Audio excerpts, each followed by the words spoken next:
Hello everyone, this is Shreyas. कलाकार presents can we टॉकच्या आजच्या ह्या एपिसोडमध्ये तुमच्या सगळ्यांचं पुन्हा एकदा परत स्वागत.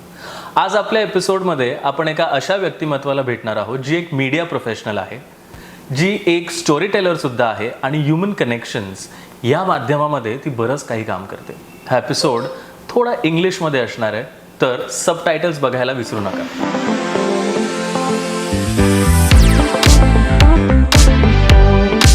So let's see who's on the show today. So let's welcome Ansha Fernandez. Hi Shreyas. So Ansha, first of all, thank you so much for being on the show. And just let us know something that, you know, as I was saying, that you are a media professional, you do storytelling. How do you balance all of these things and what do you exactly do? So what do I exactly do? Wow, that's like a very existential question. So I'll start from the beginning. When I started off working as a media professional, for 15 years I was working in Network 80, and 2 years after that I worked in a startup. And after these 17 years of working in in media, in digital, for digital products, I felt I needed to take that break. I needed a sabbatical, so I took a sabbatical for 4 years. My kids were growing up, and everything was at its peak at that point. So the family life and the career and all of that. So I needed that break. I needed a sabbatical, and I had this feeling that I wasn't doing enough, though I was doing too much. There was going to work in the morning, coming back. There was so much happening with the children, but I just felt something was missing in my life. So those 4 years that I took the break, I took the time to spend time with my children and get rid of the mom guilt, as you can say. But I also explored myself a little. I explored what is it that I really want to do, and there was always this feeling that there's something missing. And somewhere it just, I felt, I love working with children, and I've always wanted to. And I said, why not? Why not work with them? But what to do? I mean, what do I do? I had no background in education, nothing. So I thought to myself, probably I could work with storytelling. It's something which sort of just came very naturally to me as a child. I used it everywhere, in at work with my children, to teach anything, to explain anything. It was as easy as telling a story for me, and I thought that was the best way to teach. So I sort of designed some courses around for children, to teach them how to speak, to teach them how to write, and I used the medium of storytelling because I thought that's the best way to teach. And storytelling is something, it's part of our DNA. For all humans, we're all born storytellers. Every child will tell you things with such flair, and everything is a beautiful story if you listen to them. And they have the natural body language, and natural, something dies off as we grow up.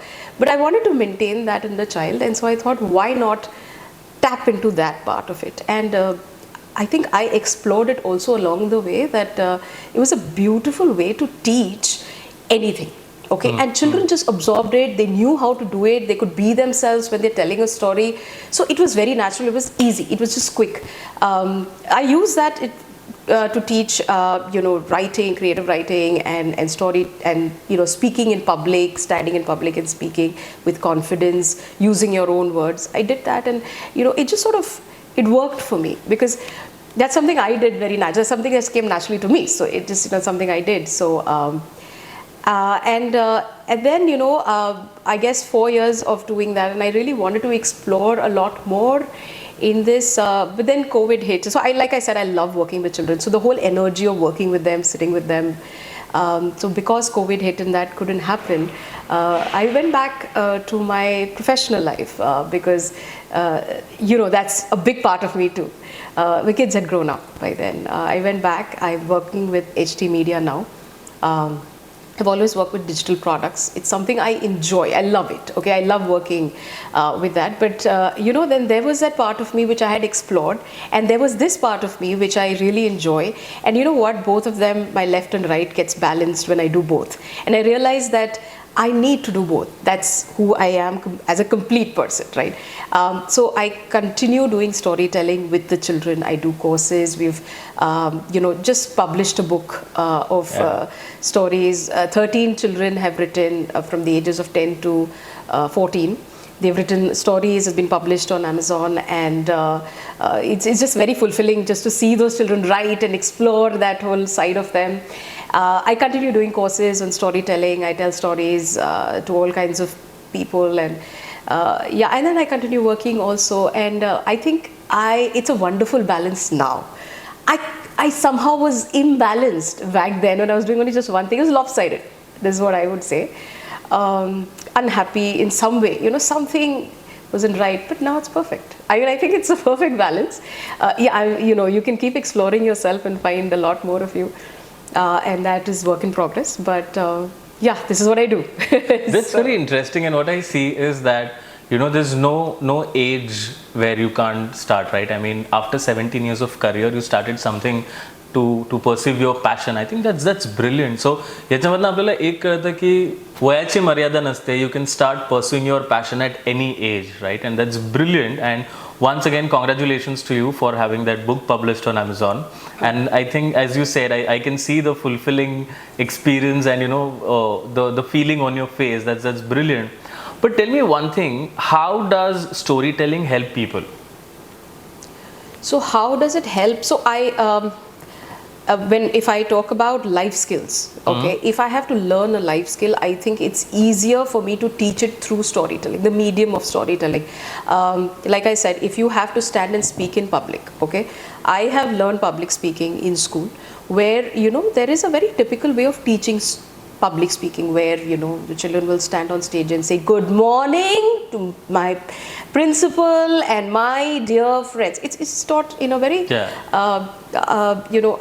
it's not natural, dramatic, and it doesn't. It's dramatic. You're supposed to emphasize on certain words, and I don't think it's natural at all, right? What I wanted to teach is that, see, it's there within you, right? So if I take a story and I read out a story, the story has emotions within it, right? When you're angry, your voice, when the character is angry, the voice will automatically go up, right? When you're depressed, your voice will go down. When you're happy, it's just the expression comes along with the emotion. It's just naturally there in the script, right? Again, the voice modulation, your body language, all of that is very natural. The other thing, what I wanted to teach children when it comes to standing in front of a public and speaking, do not read out of a script, right? Learn to use your words. So in a story, it's very, it's again very natural there. The sequencing of thoughts, the sequencing of ideas are already there. So you can put the story in your own words. Yeah. You can take the story, make it your own, tell it the way you want to tell it. So when you do that, you become more confident and a more natural speaker.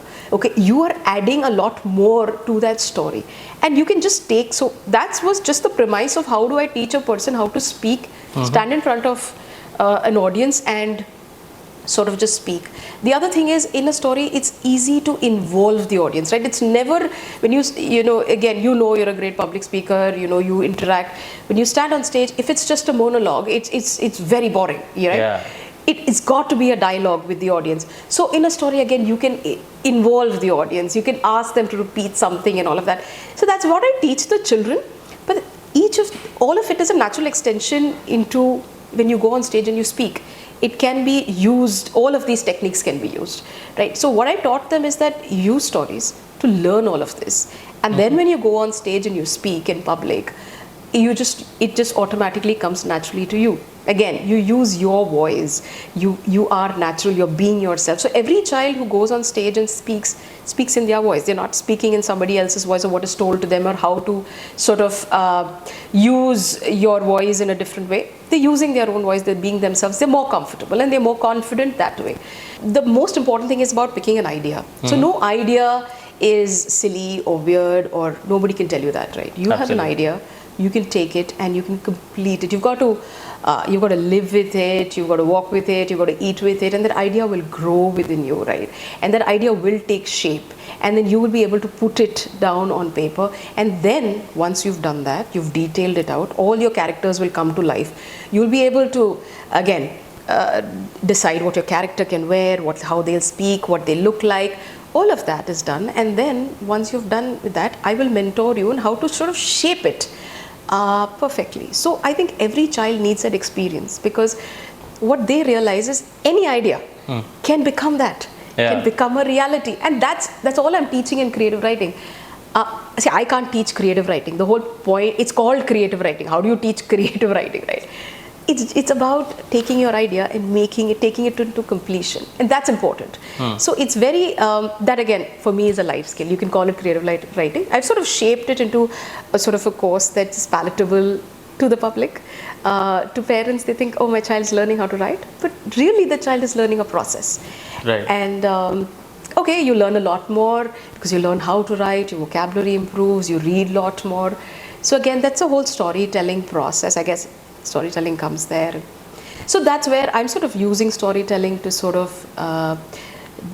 make different courses for children, for adults. That's how I sort of exploring myself doing that. And I think storytelling is something comes very naturally to me. While you say that, you're doing this for the kids and it gives them that confidence, they can write, they can groom themselves, how does it help adults? Do you think, is it more difficult to train the adults as compared to the kids? So I'll tell you what, I've been using storytelling and I think it's just coming very instinctively. I did not realize it, but now I look back and I say I've been using storytelling a lot at work, right? So I'm a product person. I work with digital products and our whole idea is to create the product. So when you create the product, you create a user experience, you create a journey, you build, and there's a why to every product. Why do you create it and things like that? It's a whole process, it's a whole journey. When I do a presentation, it's a story, it's a story I'm telling. Every number tells a story. So it's always, it's just used. I think it comes naturally if you just tap into that side of you, and it's just interesting. It makes your job more interesting. It's very easy to connect to something which is so inanimate.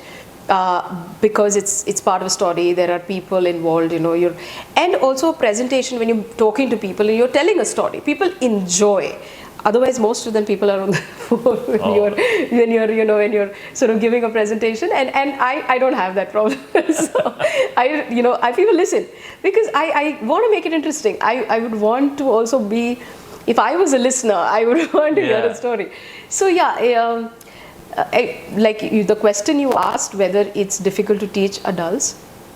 So, like I said, there's a part of you that becomes very inhibited at some point of your growing process, right? So I have seen this with children. So when I teach children from the ages 9 to 13, till 13 you can teach them storytelling and they have the flair and they have all of the 12, not 13, till 12.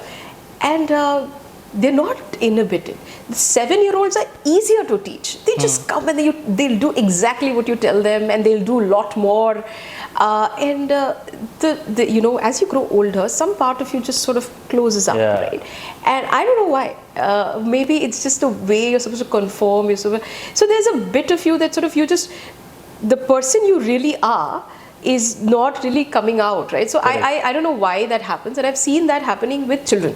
So till you are 12, 13, it's easier to teach children. It's easier. They're like clay, you can mold them. And I always feel that there's a button you can press and you know that they're going to perform, right? But with adults, it's tougher because you've got to dig deep. There are a lot of layers. You're going to dig deep. But yeah, I think there is a connect. If you make a connect with somebody, it's easier. The story just comes out.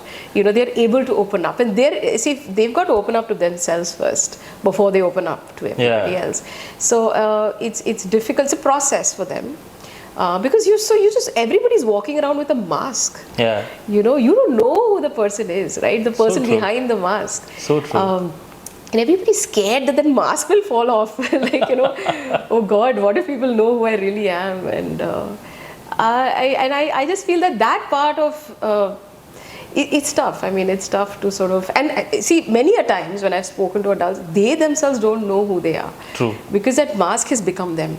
So it's very rare you ask somebody, can tell me something about yourself, and they'll always start with what they do and their profession, and rarely they'll tell me what they like and things like that. Rarely you'll ever get that. So that mask comes off in very, very rare situations, like you sit in a campfire, you have all strangers around you, And when the stories start coming out, it comes out because it's your actual stories, and then you don't care because that's a stranger. I won't see this person again. True. But I'm telling, it's just coming out because it's just, you open up, the hearts open up and everybody speaks. But the first time you meet the person, you will sort of be very clear. There's a wall, there's a mask. Yeah. So yeah, it is tougher with adults.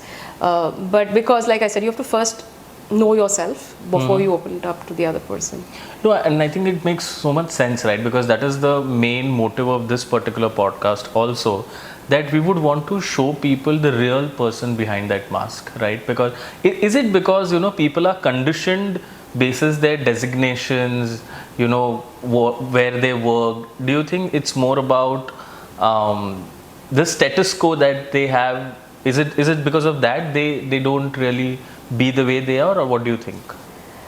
I honestly think that that's always how it's been, right? I mean, it's just that outside you've got to show, you've got to maintain a sort of a status, and I think that's what it is. I mean, you're just fearful to be judged. I think that's the problem, right? You're just scared that if I really tell people who I am, people will judge me. That's it. I mean, I think is the biggest problem.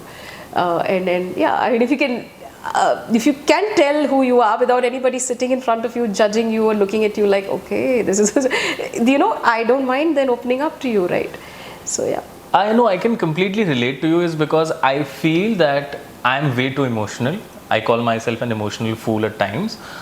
Earlier, it was very difficult for me to let people know that I'm an emotional person. But today, when I have accepted it, I think it's way easier for me to even sit here and talk. So do you think it's very important for you to accept yourself before you get into the public speaking, storytelling, etc.? Do you think that? I think, I don't know about acceptance. I mean, you don't have to be that transparent because there are so many people who are excellent public speakers and you really don't know who they are. I mean, Correct. You don't have to be accepting of yourself and things like that. But I think it's great for you as a person if you do it.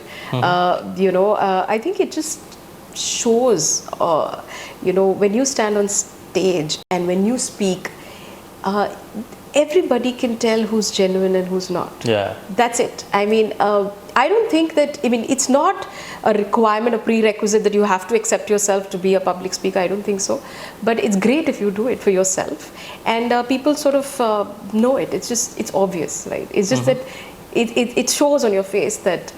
So every child who stands in front of you and speaks, they're transparent. Yeah.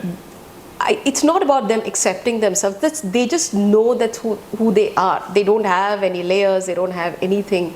Eventually, you sort of, because you build those layers, the child within you is sort of buried. And when you come down and you realize that this is who you really are, and that's where you accept yourself. But like I said, it's not a prerequisite to be a public speaker. Okay. But yeah. But it can benefit you. It can. So if you accept yourself, you're more accepting of other people. You're more non-judgmental of other people because it's okay for people to have flaws. It's okay for people to be emotional. It's okay. I mean, or men to be emotional. I mean, that's what I guess. Specifically men to be emotional. Yeah. It's okay. What's wrong with that? It's okay. I mean, there's no judgment. There's no mold I'll fit you in, right? I mean, it's Correct. fine. So what? That's who you are. So if it's like there are certain things that make me, and certain things that make you. Correct. So if we could just be that way, it would be great, yeah. What do you think, let's say if a person is an introvert and would want to do public speaking, what are a couple of suggestions or tips that you have for them? So I'll give an example of, the classes that I do. And I get all kinds of children. And some of them are natural on stage. Right? They have no fear, they're very confident. And then we have kids who are very shy and they're very inhibited, very difficult. They're not inhibited, they're shy. And they're really scared to go on stage. So I'll give you an example. There was this boy in my class, and he would come, and when he'd come to class, he would sit like this. Okay, so his hand was. So I mean, this is a sign of a person who doesn't want to speak, right? He would just sit like this the entire time. So he had the biggest problem was that he would stutter, and that is where he had lost his confidence. But what I saw with that boy, and he was so hardworking. he would come for practice, and I would make him practice and make him practice. And he went on stage and he spoke with so much confidence. His parents were shocked that it's the same boy. It's just that it was just that he wanted to prove himself, and he had, like I said, there's a switch in every person, right? And you just have to find the motivation. But what does he want to do? He wanted to prove himself, and he found that outlet, and he did that. And I was very proud of him. See, there were a lot of things, because he stuttered and he couldn't understand a lot of things, but it didn't matter. He went on stage and he spoke. That's it. That was victory. And I guess those are my tips that I've learned. No, I completely agree, because I think as a kid I have been an introvert, and I still remember when I was performing for your show as one of the storytellers, how efforts you had taken even on me. You know, right from writing the story, how to have your pitch, the tone. I think that's really great, and these transformational stories, I think, are great to have. Do you think when you're telling a story and you actually connect with people? Yeah. So you, if you're telling your own story, I mean, you're asking about a fictional story or your own overall story, I mean, as a storyteller, if I'm just standing in front of my audience, do you think that I think you know, there are times where you tell a story, and so there, I always believe there are two types of stories: one that make you laugh, and the other that make you think, right? So with both of them, you sort of you connect with every character, and there is, you know, you take that character home. Even with people, they take the character home. There are certain stories that I still remember, I've read as a child, and I still remember them, because I feel that sort of makes me understand human emotions, right? Just emotions in particular. Also perspectives, right? Everybody has their way. There's a way people sort of behave. There's a reason why people behave in a particular way. You understand. You become, I think, less judgmental when you read so much, and you know, you listen to stories. And I feel, you also understand it from somebody's perspective. So I guess, you know, I definitely do. So I'll tell you one story which I read as a child. It is a true story, and it was part of this book, The Chicken Soup for the Soul. So I still remember that story. It's a very heartwarming story, and it stayed with me till now. And I tell the story very often. So this story is about a girl who had just given birth to a baby, and her mom had come to visit her. And her mother was looking at the baby and saying, "Oh, look at her, yeah. She looks so pretty. She looks just like your dad. See her eyes? It's blue, and her hair, you know, it's red. You look at her. She just looks same, nah? She looks exactly like your dad." And this girl looks up at her mother and says, "But Mama, I'm adopted, na? How is it possible?" And the mother, you know, she looks at her daughter and says, "Oh, I always forget." That's my story.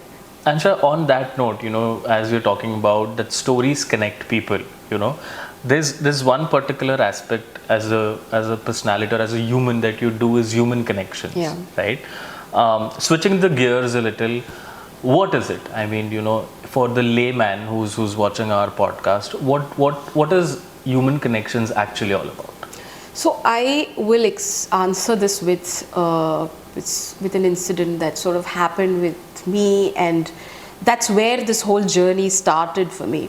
So, like I said, I was doing storytelling for kids, and I had designed these courses and all of that, and I got a call from the college to do a workshop for teenagers. And I said, great, let me do this. I designed the workshop. And with teenagers, you do a completely different kind of workshop, and it was they wanted to write their own story, write a story, a fictional story, and tell it. So I sort of helped them write, and then they sort of had to speak in public. So we had around 5 or 6 performers, and there was this one girl who had written the story. She sent it to me. It was around 3 pages long. And I read the story, and I told her, okay, let's practice now. And she would just take it and read it like a newsreader. She was just reading it, and it's a lovely story. But she was not. There was no emotion. There was nothing. And I was like, come on, can you just read. I mean, and it was a story about a young child, a young girl who was learning swimming, and she was molested by her swimming instructor. And ever since, she felt she didn't, she was very scared and all of that. So that was the story. And I was like, you've got to put an emotion to it. I mean, you've written the story, you've got to write, you've got to. And then she said, and then she sent me a message, I don't think I'll perform. See, with teenagers, you can't, you have to be careful in how you sort of deal with them. And I said, okay, it's your choice completely. And she came, but for the class the next day again. And then I said, let's try once again. And then she was doing the same thing. She was reading it like a newsreader, no emotion whatsoever, just reading the story. And I said, you've got to narrate it. Yeah? It's not sort of giving me, you're not going to connect with the audience this way. And she was, and what she would do is she would wait for everybody to finish. And then she would reluctantly come up, and by then people had left the class and all of that.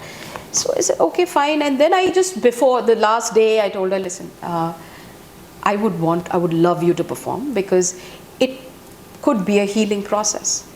And she said, it's not my story.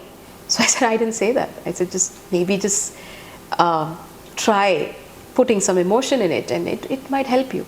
And she said, well, I'll see.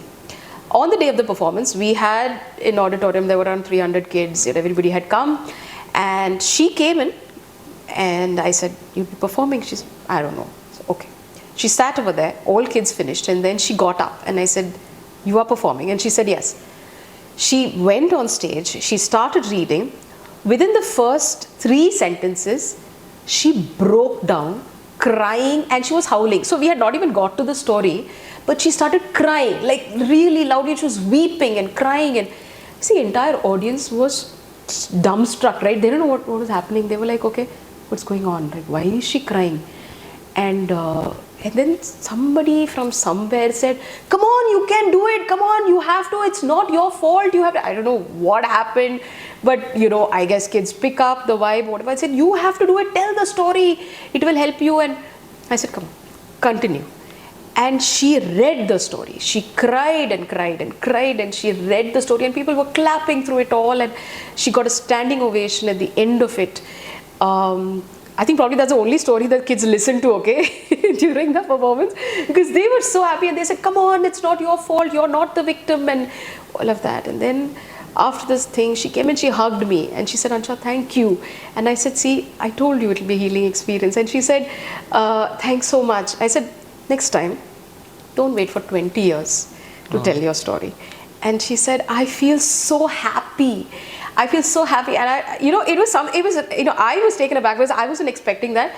When you look at her, she was wearing a kurta till here. It was a dress. So she would wear a dress, and she would wear like pants below that. And then she would wear socks and shoes, and she would dress up like somebody who didn't want to be seen, right? It was very obvious from her behavior, but after that, there was something that was different about her. When she came out and she was smiling and she was laughing, and I said, oh my God, that's the power of telling your story. And not just telling your story, right?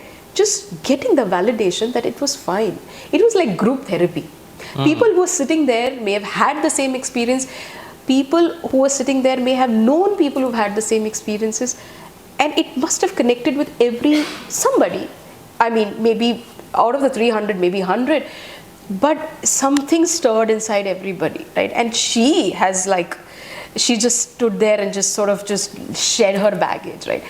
For me, that was the day that once upon a true time, the whole thing that we do with adults where they come and tell their true life stories, that idea was born. And I said, I've got to do this. I've got to do this because everybody has a story. And everybody wants to tell it. And just tell it in a space that they won't be judged. They'll just feel okay to tell it. That's what, and they just need that safe space, right?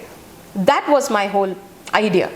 And, the audience also that you attract for this come with that sort of, they understand this is not fodder for gossip, because there are a lot of people who are telling that story. This is not something you're discussing. You're taking this, you're sitting in a non-judgmental space, you're just listening. That's all that person needs, just somebody to listen. maybe they realized that what they did was wrong, the way they reacted was wrong, all of that. The realization is of that person. You're not telling them, you're not advising, you're not doing anything, you're just listening. That's it. So for me, that was the whole, the human connect, where you just shed. So one person telling the story sheds the mask, but everybody in the audience also does it. Yeah. Because then they come from a very space of, I'm human, you're human, it's fine. Right, so that was the reason we started Once Upon a True Time, and I'm shocked at the amount of people who would come and tell me their stories and just trust me with their stories. And Right. me and I have co-founder Ilam, both of us, it was our idea and it was our baby, and we've sort of done 3 seasons of it, and we had 6 storytellers every season, but we had much more storytellers who came and told us our stories, but really didn't go on stage and tell it. That's okay. They opened up to somebody. Yeah. That's it. That's what they needed. So I guess that's something, and I just feel that that's like a purpose in my life, and it sort of gives me that that I'm just that person who listens and doesn't judge, and it's fine. No, I completely agree that storytelling can be like a healing experience, because that's what you do in front of a counselor also, right? Yeah. I mean, you tell your story, you just express it, and I think in this age of social media, people are so digitally addicted that I think they have lost that human connect to tell even your own story. I mean, people just don't talk, I think, these days, and these platforms really help them. So this is a story about a boy and his father. Now they lived in the US. This boy was graduating that year, and he asked his dad, "Dad, see, this year I'm graduating and I'll be going to college. So you'll get me a gift."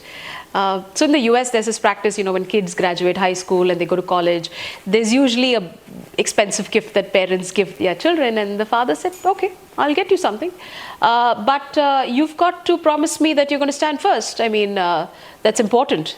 So the son said, "Yeah, Dad, I'll work hard, but there's something that I really, really want." And the father said, "Yeah, what is it?" And he said, "Dad, I want this sports car. I have been dreaming about this for so long. So you'll get me that." And his dad said, "Well, we'll see. You've got to stand first, right?" So the boy was, really excited, but he was not very good in studies. He was a very average student, and he had to really work hard because he wanted the car. So he would study. He started studying morning, afternoon, evening. Whenever he had a break, he would go to the showroom and look at that sports car, and he would imagine himself driving, the wind in his hair, and all the girls looking at him saying, "One ride, please." And he would look at the time and he said, "Oh my God, I have to study." So he would get back to studying, and this continued, and then he wrote his exams, and then it was the day of the result. It was a nail-biting wait for him. He was really, really excited, and he went to school and he looked up the results and he saw that he had stood first. I mean, it was amazing. He ran home, he banged the door, and he said, "Dad, open the door. Dad, please, I have to tell you something." And his dad opened the door and he said, "What happened? What happened?" And he said, "Dad, I came first. Dad, I came first." And his dad said, "Okay, great. That's amazing. Come in." He said, "Dad, you said you'll get me a car, right? You'll get me a car." And his dad said, "Yes, I know. I said that, and I'm very proud of you. So come, sit inside. I've already got you something." And he was really excited, and he said, "You got me something? You already got me the car." And his dad said, "Okay, come sit. Let me give you the gift, right?" And his dad had gift wrapped a box. It looked like a box, and he told his son, "See, you're leaving home for the first time, so I'm giving you this. This is going to be a very important gift that you'll take from me." And so the son was so excited. He said, "Okay," and he tore open the gift wrapping, and then he looked at it, and it was a Bible. And he looked at his dad and said, "What is this? A Bible?" His dad had got him a Bible, a leather-covered Bible with his name embossed in gold, and he was so disappointed. He said, "What is this? You got me a Bible. I mean, I asked you for a car. You told me I had to stand first. I studied. You do this all the time. I mean, you will always tell me to do something, and when you have to keep your end of the bargain, you don't do it. I mean, I'm fed up of this nonsense." He took the Bible, he threw the Bible, and he walked out of the house.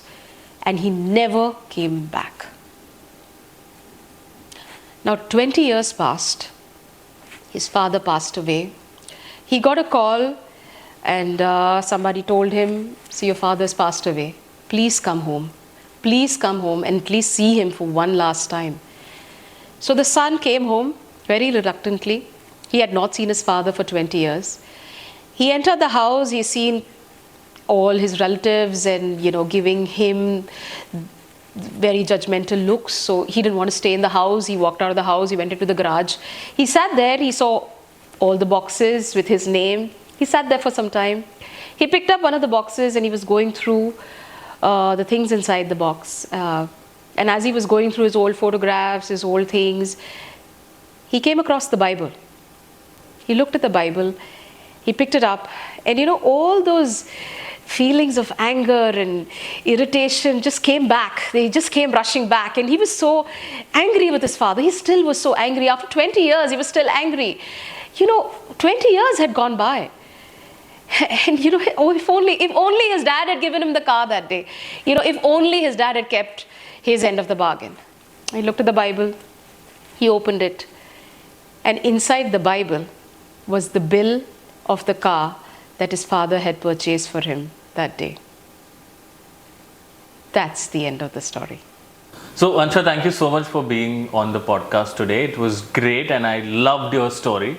And I'm sure the audience is going to take a lot from you. But before you leave, there's a small token of love from us. It's one of our friend, the Cake Wali's homemade baked cakes and a couple of wellness products for you from Abja, who's our wellness partner. So I hope you like the gift. Thank you so much.